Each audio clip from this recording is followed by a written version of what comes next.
The mother slowly put the bottle into the sewer, but the man refused to open his mouth no matter what. The woman on the side quickly reminded him to drink quickly. Just about to touch the mother's bottom line, the woman quickly stretched out her mouth to attract her. She thought that the mother would not be angry now, but the next second, the mother turned the bottle again, refused to open his mouth no matter what.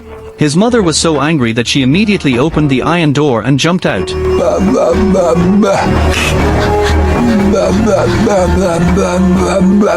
Then he dragged her legs to the corridor, and finally threw her on the bed.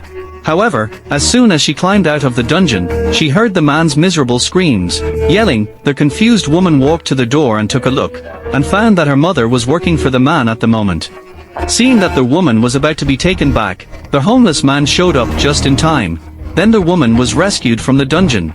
When she looked back, she found that her mother had left her with an extremely disappointed expression. After recovering, the woman quickly said that there was a terrible monster living in the basement, but the tramp said that the monster it's not scary. She hurriedly went to the police to call the police, saying that there was a scary monster in the basement. She thought she was mentally ill and drove away in a hurry. A woman discovered something strange in the house she had just rented. She found a thick rope on the wall. To satisfy her curiosity, she turned it around slightly. However, her boyfriend was a door and boldly barged in without saying a word. But the strange thing was that half an hour had passed, and her boyfriend still didn't come out. In order to find out, Jessie had to get into the extremely dark basement. Soon she heard her boyfriend's cry for help. Soon her boyfriend climbed out from the front and said that something was biting her legs from behind. Here, the scary monster suddenly rushed out and pinned her boyfriend to the wall on the spot. However, half a year later, this house was bought by a wealthy businessman, Mike. Soon he also discovered that there was a huge basement hidden under the house. He began to measure the area of the basement. Unexpectedly, at this moment, he suddenly found something there. Pulling his tape measure, he was so frightened that he quickly picked up the flashlight and shined it forward.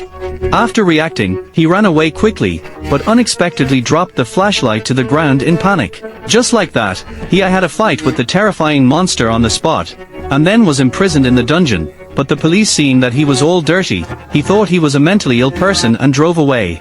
Unexpectedly, after dark, the monster came out to look for him, which frightened him. Jessie kicked the accelerator and shook the monster against the wall. He didn't dare to run in until there was no movement from the other side. He went to the basement to rescue Mike. However, in a room, he discovered that an old man over 50 years old lived here. The old man is actually a pervert. It turns out that the old man was also the owner of this house back then. The old man actually took out the pistol in the drawer and shot it in the head. No, wait! Mike was stunned at this scene and quickly took the old man's gun. And soon he saw a figure in front of him. One shot, unexpectedly, hit Jessie, who came to rescue him from the basement. For this, Mike had to apologize, then helped the injured Jessie and ran out of the basement. However, just as they escaped outside the house, only to find that the monster that was killed just now was missing, so a homeless man hurriedly. The moving house is a place where perverts specialize in imprisoning women. The tramp told the two not to worry, because with his monster mother, they would not be worried. But the next second, the monster mother suddenly rushes out from behind and kills them. Looking at the monster mother chasing after him from below, Mike then remembered that he had a gun, but this guy, he was so stupid that he dropped the pistol in a panic and saw that the monster mother was about to climb up. He was thrown under the tower, and sure enough, the next second, the monster's mother jumped down out of instinct. It must be said that Mike was too inhumane. When he got to the bottom of the tower, he realized that the monster actually used his own body. After protecting Jessie, however, he did not get a good end.